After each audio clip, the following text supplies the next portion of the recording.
In 5, 4, 3, 2, 1, welcome back to I Think Podcast. Oke, satu-satu. Kalau kita ngomong leadership, kalau kita ngomong mentality, lu setuju gak sih sama gue bahwa orang korban bullying itu pasti mentality dan leadershipnya juga pasti bagus? Jauh lebih bagus. Kita nggak ngomong leadership dulu, mungkin karena leadership masih agak too high lah.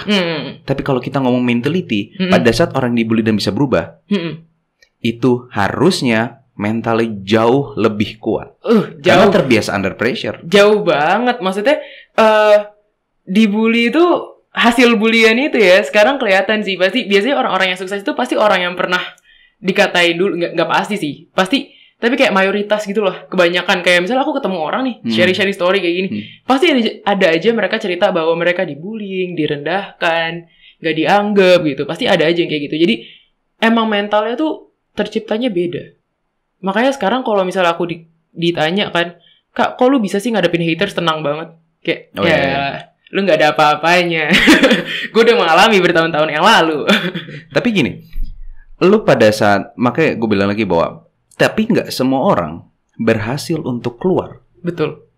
Tidak berhasil untuk keluar. Karena gini, gue pernah punya pengalaman karena pernah ada salah satu pelatihan lah. Pada saat satu pelatihan gue bantu pelatihan di sekolah, gue ngeliat ada anak perempuan ngomong sama gue tuh nunduk. Ngomong sama gue nunduk dan sampai shaking. Tremor. Wow. Sampai tremor. Terus habis itu gue udah tahu bahwa karena di sekolah itu dulu gue juga tahu bahwa bagaimana tingkah laku ya pasti anak SMA juga gue tahu lah ya di masa-masa itu seperti apa. Gue sampai bilang bahwa ini anak pasti dibully parah, gue bilang. Dibulinya parah. Bukan secara physically ya. Bukan secara physically. Ini mungkin yang harus digarisbawahi ya. Karena menurut gue gini. Di Indonesia menurut gue. Kalau kita ngomong bullying secara physically itu nggak terlalu banyak menurut gue. Nggak tahu ya. Gue nggak megang data. Peloncoan tuh masih banyak. Masih termasuk nggak sih tapi? Kalau lu nanya itu. Gue karena perpeloncoan itu. Balik lagi. Perpeloncoan seperti apa? Misalkan kalau lu ngomong fisik. Gue sempet di fase itu 1,5 tahun. 1,5 tahun gue di fase yang orang bilang bahwa ini di ospek kok mainnya fisik sih. Sampai akhirnya gue inget banget pada saat gue keluar dari universitas tersebut, salah satu seniornya nanya gue kayak, lu udah 1,5 tahun ikut ospek, abis lo sama kita, terus lu keluar. Lu gak nyesel? Lu ngapain bayar kuliah cuma buat di ospek doang? Ya kan? Orang juga mikir kayak buat apa gitu. Terus habis itu gue cuma bilang sama dia simple. Gue bilang, Bang, pada saat kalau orang mengerti tujuannya apa, gue kerja dimanapun sekarang mental gue kuat, Bang. Oh, damn. Yes. Karena gini, pada saat lu melihat perpeloncoan atau pada saat lu melihat ospek yang fisik, tapi ini dengan kategori dengan percatatan dulu ya. Pada saat emang itu ditatar dengan benar, ditata dengan benar oleh seniornya, itu kan membuat mentality-nya pasti akan bagus. Let's say misal contoh, pada saat gue pindah kuliah terus habis itu gue kerja di gue jadi sales dulu, gue ditolak sama orang, gue nggak pernah takut, karena kayak men, lu cuma nolak doang. Seriously, gue dulu tiap hari abis gue. Mental gue udah abis. Tapi emang bener sih. Aku kan ini ya, sekolahnya swasta. Dan maksudnya masuk kuliah pun swasta. Jadi kayak ospek aku sama kuliah lain tuh beda. Itu emang anak-anaknya beda. Pemikirannya tapi beda juga. Dan mentalnya berasa bedanya sih. Iya. Bener. Itu makanya tadi gue bilang, pada saat di Indonesia mostly rata-rata perpeloncoan atau ospek segala macam itu gue juga tidak membenarkan ya. Di sini gue garis bawah, gue tidak membenarkan itu terjadi. Cuman kan ini gue ngomong dari pengalaman gue. Dari pengalaman gue adalah gue di ospek yang sama teman-teman gue, tapi mungkin beberapa teman gue juga nggak dapat, atau mungkin beberapa teman gue tetap jadi orang yang sama, tapi gue menjadi orang berbeda karena itu. Jadi di sini gue nggak bilang bahwa itu benar juga. Itu pengalaman. Itu pengalaman. Jadi gue mengambil positif view dari situ. Nah, tapi penuasnya gini yang pengen gue nanya sama lo adalah kalau secara fisik itu andai kata itu pun dibully, itu masih bisa divisum. Iya benar. Benar nggak? Benar. Masih ada, misalnya lu dipukul, lu digampar, ditendang, lu masih bisa visum dan itu masih bisa dibawa ke ranah hukum. Iya, masih ada pembuktiannya. Masih ada pembuktian. Iya. Lu mau pakai lawyer segala macam pun, lu masih punya barang bukti. Benar nggak? Benar banget.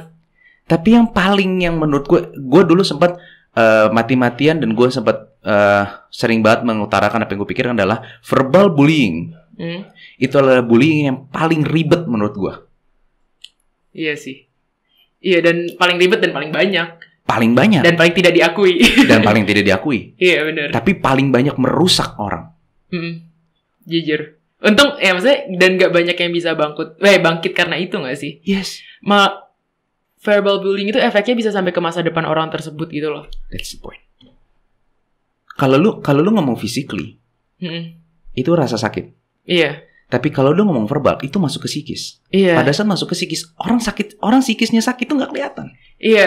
Mau diobatin juga bingung kan? Bingung. Lu mau apa? Mau sakitnya apa? Iya. Lu mau pakai apa? Iya benar. Dan orang pun yang masuk ke psikis, mereka pun sendiri juga kadang-kadang tidak menyadari kalau dia sakit psikisnya. Cuma ntar tiba-tiba perilakunya, sifatnya, cara ngomongnya kelihatan. Beda. Itu makanya dari dulu gue juga tekankan ke beberapa sekolah segala macam. Lu nggak usah pusing-pusing lah ngomongin physically. Kalau lu ngomong bullying secara fisik gampang. Lu kalau misalnya kegampar atau kepukul, lu visum gampang, itu bisa diproses sama sekolah. Tapi yang harus kita atasi saat ini sekarang adalah verbalnya seperti apa. Gue bilang bahwa contoh tadi yang anak gue bilang tadi, anak yang tadi itu satu itu perempuan. Emang physically-nya dia, gue inget banget, gue sampai nggak lupa. Emang kondisi dia emang agak lebih pendek dibanding badannya nggak terlalu tinggi. Gemoy dong. Kalau cewek pendek gemoy. Iya kan? Nah, terus itu dia tipe dapat rambutnya itu yang agak-agak keriting-keriting gitu loh. Oh, oke. Dan gendut. Oh, oke. Oke. Nah di situ gue bilang sama gue sempat ngomong bahwa ini anak kalau misalkan kita guru-guru atau sekolah melepaskan fokus terhadap orang-orang seperti ini. Gue nggak bilang sekolah, bahkan bilang Indonesia akan kehilangan satu orang yang mungkin ini berbobot nih anak.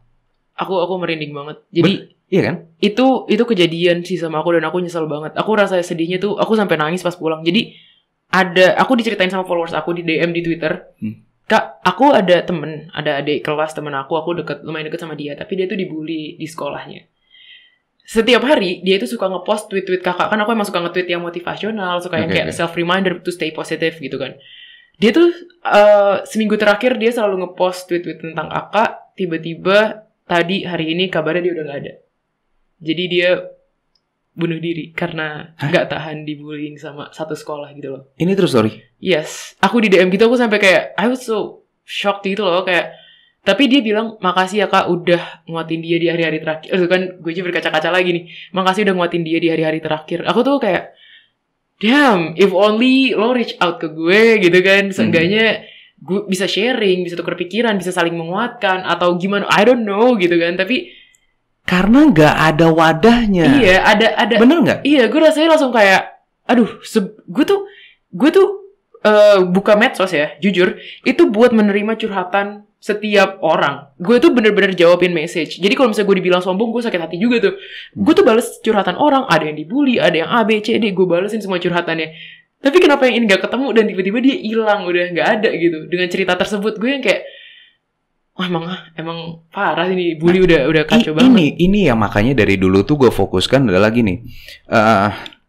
Pada saat gini, karena tidak pernah terjadi, atau gue juga masih bingung apa gue mungkin kurang riset atau apa, tapi karena ini dari pengalaman gue pribadi sendiri adalah gini, pada saat orang melakukan verbal bullying, pelakunya pun saja kalau misalnya ditangkap atau ditanya, dia tidak akan pernah ngaku. Gak bisa lah. Gue sendiri udah di video pun juga nggak akan bisa. Verbal loh, dengan ucapan lu nggak akan bisa. Iya sih. Gue udah mulai hafal. Beberapa pelaku akan ngomong kayak, ya ampun, nggak bisa diajak bercanda banget sih. Baperan lu. Aduh, itu baperan banget. Enggak kok. Kesel banget. Enggak kok Bu, enggak kok Pak. Itu kan memang kita bercanda aja. Itu apa ya, alasan yang sangat clear masalahnya banget. Langsung. Iya. Tidak pernah dibahas lagi.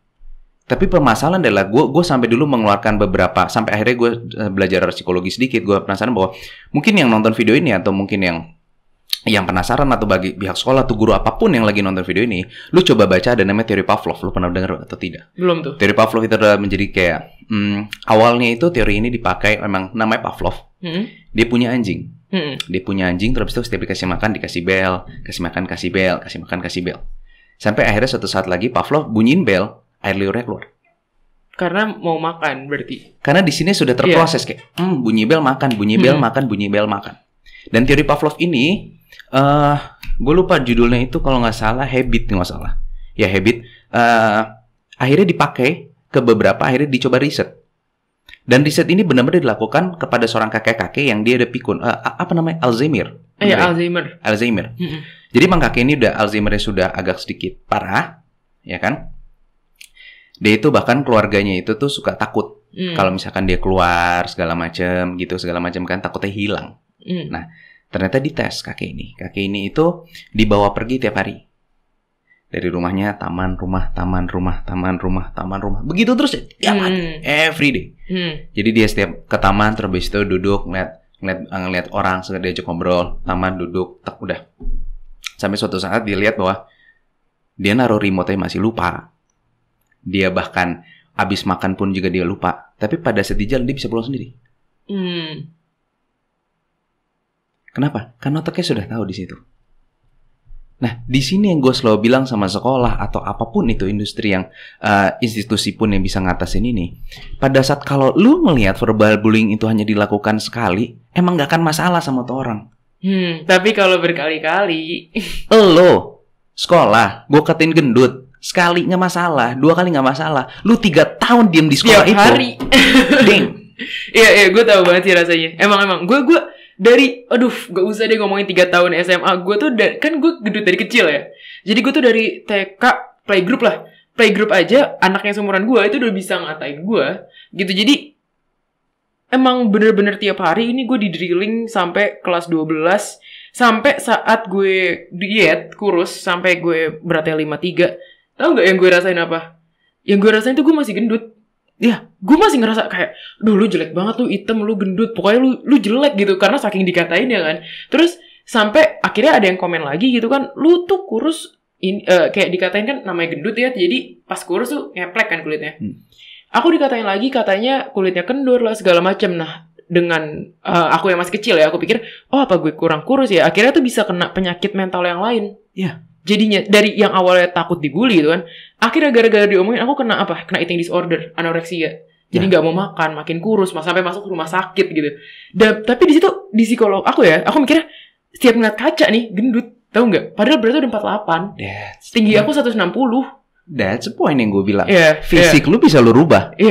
Tapi mental lu nggak akan pernah bisa berubah. Memang susah. Sakit. Sekalipun misalnya, dan aku nggak bohong ya, ini kalau dari pengalaman aku ya. Jadi kan dari aku gemuk ke menyentuh 53 tuh, itu ada saat-saat dimana mental aku bener tuh. Yang kayak, gue percaya diri. Tapi ada saat-saat dimana ngerasa kayak, aduh tapi gue jelek lagi. Karena gini, karena kita di satu posisi, kita pasti punya di fase dimana kita punya percaya diri yang mungkin abis mendapatkan achieve sesuatu. Atau kita pernah mengalami sesuatu kayak, gue harus bangkit. Tapi itu tidak bertahan lama pasti. Iya. That's the point yang tadi gue bilang, pada saat lu ada taruh gelas, terus habis itu lu bilang isi negatif dan isi positif. Pada saat lu isi positif, negatifnya akan muncul lebih banyak lagi pasti. Iya. Tapi kan kan? Gimana ya? Aku nggak bisa bilang bahwa selalu negatif yang lebih banyak juga di dunia ini. Iya. Tapi untuk case seperti ini, banyak orang itu untuk keluar paling berat di situ. Iya, emang fase itu sih. Aku sampai mengalami fase depresi kok. Aku gak bohong, emang sempet depresi, sempet eating disorder. Tapi apa ya? Semangat hidup aku aku beruntung sih, dan gak semua orang mungkin seberuntung aku juga ya, mungkin. Aku punya orang tua yang cukup suportif. Jadi kan itu ngebantu banget. Aku punya teman juga walaupun gak banyak, tapi setia. Jadi di saat aku udah down, udah mau nyerah, itu tetap aja ada bantuan yang masuk gitu. Jadi kayak ibaratnya ini, kalau ini ruangan gelap semua, masih ada cahaya yang masuk gitu kan. But what happens when the light is not there? Gitu loh. Jadi lebih ke apa ya? Kita, kalau aku ya sebagai survivor gitu, aku tuh lebih ke ngecekin satu-satu. Bukan ngecekin satu-satu sih. Berusaha sebisa mungkin buat sadar atas surrounding aku gitu loh. Kayak emang kalau aku pribadi ya, kalau seandainya waktu itu aku sendirian, hidup sendirian, gak punya orang, atau gak ada sesuatu yang apa sih buat pegangan gitu, mungkin saat itu juga aku gak bisa survive. Nah, bagaimana orang yang gak punya pegangan? Nah, itu. Tapi at the end, aku belajar bahwa ya mau sebanyak apapun orang yang kita pegang, itu yang nolongin kita diri kita sendiri. Gitu. Jadi at the end of the day, kalau misalnya emang kita dibully segala macam, kita gak punya pegangan, seek out for help. Itu paling minimal banget seek out for help. Sekarang tuh udah banyak juga kayak misalnya aplikasi-aplikasi organisasi yang free, gak berbayar. Itu mereka ngelayanin, ada layanan curhatnya, ada layanan buat minta tolongnya, itu ada sekarang. Nah, itulah mungkin gini, mungkin dari podcast kita hari ini juga mungkin ada satu hal yang kita bisa mengingatkan orang-orang adalah kalian nggak perlu malu atau kalian nggak perlu takut untuk keluar dari situ. Untuk speak up juga. Untuk speak up, karena gini, yang bikin lo pada stres, yang bikin lo pada makin drop, itu adalah sebenarnya pada saat lo nggak mau keluar dari situ dulu nih. Iya. Ketakutan itu dulu. Mau cerita aja bingung nggak sih tapi dulu pas dibully. Aku tuh dulu ini loh, takut cerita ke orang tua. Karena apa? Karena takut orang tua aku marahin mereka. Padahal kan kayak emang pantas dimarahin gitu. Maksud pantas diingatkan, pantas diberitahu bahwa hal itu nggak baik loh. Tapi aku ngelindungin mereka. Mama aku aja baru tahu aku dibully pas sekarang. Iya, karena dulu nggak tahu. Iya kan, karena apa ya, pada saat posisi kayak gitu kita mau mengakui pun aja ada hal gini. Ya balik lagi tadi gue bilang, pelakunya kan ngomong kayak, ya diajak bercanda kok nggak bisa sih. Iya. Sehingga jadi akhirnya itu di kepala kita tuh jadi kayak bermain gitu, kayak emang gue nggak bisa diajak bercanda, gue nggak bisa bergaul, atau emang nih orang bully gue ya. Tapi aku dulu ini loh nanggepinnya kayak gitu. Akhirnya aku tuh ada beberapa fase juga sih. Jadi sempat ada yang fase di mana aku bawa baper, yang beneran baper sampai nangis, aku marah, aku ngamuk ke merekanya. Tapi bukan berarti yang bukan berarti yang ngegebuk balik, yang bukan ngatain juga, yang lebih kayak marah gitu, diam gitu, ya kayak bisa berhenti nggak? Aku kayak gitu, karena aku kan emang keluarganya tergantung background keluarga ya. Keluarga aku tuh didikannya keras banget, jadi emang nggak ada yang lembek gitu loh di keluarga aku. Aku tuh udah paling lembek deh, ini SSR udah paling lembek gitu. Jadi saat aku dibully itu ajarannya tuh, dan pun aku dulu cerita ke orang tua, kan kamu emang gendut, terus kamu kenapa marah, kan fakta. Terus jadi yang kayak gue gendut juga ya. Jadi ya udah, dulu tuh yang tadinya aku udah sensitif banget lama-lama. Oke, coba deh gue coba approach yang lain. Jadi dulunya aku tuh yang gemuk, pinter tapi nggak terlalu punya teman gitu kan. Sampai akhirnya aku berubah berusaha menjadi orang yang lebih friendly. Tapi bukan berarti menjadi orang lain ya. Jadi nunjukin Etsa tuh juga bisa friendly loh. Gitu. Walaupun ada rasa-rasa takut juga gak sih temenan sama orang-orang kayak gitu ya. Ada orang cowok-cowok lagi nongkrong aja takut, padahal mereka lagi gak ngatain, cuma jadinya pas lewatin tuh takut gitu. Jadi tapi aku berusaha jadi lebih fun gitu. Kayak misalnya aku dikatain gendut nih ya.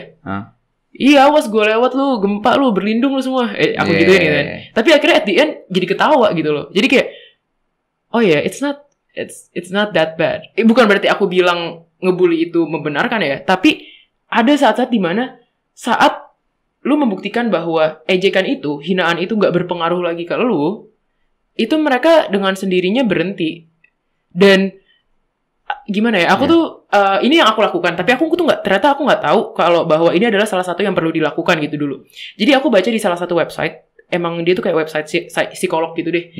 Kayak gimana sih kalau lu dibully gitu. Dan salah satu yang ditulis itu adalah saat lu dibully, lu dikata-katain orang, jangan sampai lu malah nunduk. Jangan sampai lu nunjukin gestur bahwa lu takut. Aku dari dulu, aku tuh sebenarnya takut, tapi aku pura-pura gak takut. Jujur. Aku, misalnya nih, aku ngelewatin orang-orang yang suka ngatain aku ya. Aku tuh dalam hati deg-deg-deg, itu udah gak bisa dikontrol. Cuma yang aku lakuin tuh bener-bener kayak I keep my chin up and I just walk by. Walau mereka ngatain mau apa, aku liatin balik. Padahal udah deg-degan banget ya. Yang penting cool aja dulu ya. Yang penting cool dulu kan. Dalamnya berantakan urusan belakang. Nanti nangisnya di rumah. Makanya tapi sampai sekarang kebawa nih kan. Lu kalau patah hati jangan nangis depan cowoknya. Lu depan cowoknya stay cool aja. Ntar di rumah nangis lu gitu. Jadi kayak, tapi itu berhasil, it works gitu loh. Jadi apa ya? Emang bener gitu. Jadi kayak lu jangan peduli sama perkataan orang. Nanti orang itu akan capek dan akan tahu bahwa lu nggak peduli. And some people, gak semuanya ya tapi ya, some people will stop gitu loh. Jadi aku tuh golongan yang fake it till make it gitu. Pura-pura aja dulu, lu gak kenapa-napa. Tapi juga mereka bakal respect lu. Salah satu trik yang bisa dipakai. Dan pada saat itulah emang membuat orang menjadi kayak ini orang masih kuat. Karena kan pada saat kalau orang dibullying itu kan pelaku pun juga melihat kita down, itu semakin menjadi sasaran umum. Bener. Jadi tahu gak sih ada jenis, kan tadi kan kita udah ngomongin verbal, udah ngomongin physical. Ada yang satu lagi, verbal, physical, sama psychological. Jadi ternyata even kita ngegosipin orang, ini aku nggak tahu ya. Tapi setiap aku sekolah, setiap aku naik kelas, selalu ditemuin di satu kelas ada orang yang nggak ditemenin. Pasti jangan dia bener-bener sendirian. Tiap hari dia datang sekolah, pulang sekolah sendirian. Itu termasuk bullying loh ternyata. Yeah, di secara psikologi ya. Itu jadi digosipin, diomongin, dijauhin, itu termasuk bullying loh. Oh man, a lot. Apalagi sekarang kan medsos sudah gede banget ya. Lu minta tolong sama aplikasi gratis sekarang banyak banget. That's it. Makanya lu semua yang bisa yang nonton video ini bahwa lu bisa lihat bahwa di sini ada Stella, di sini ada gua, kita punya pola pikir yang berbeda. Bagaimana kita menanggapi bullying kita juga berbeda, tapi kita masih bisa keluar. So di sini bukan masalah bagaimana lu memutuskan untuk mengakhiri hidup atau bukan lu untuk stay di tempat lu, tapi lu keluar, figure it out dengan cara yang berbeda nggak masalah karena kita pun juga Stella dan Aaron juga nggak apa-apa kan. Stella punya cara berbeda, gue punya cara berbeda, lu punya cara berbeda. Yang penting kita bisa tetap tunjukkan bahwa kita berprestasi, tunjukkan kalau kita bisa menjadi manusia yang baik. Oke, thank you Echa bisa datang di sini, bisa sharing. Semoga gue berharap dari video kita di sini kita bisa sharing pengalaman dan orang-orang bisa belajar, memberikan harapan hidup baru buat orang lain. Aduh, amin banget deh itu, karena kan emang tujuan kita gitu. Siap. Thank you ya, Echa.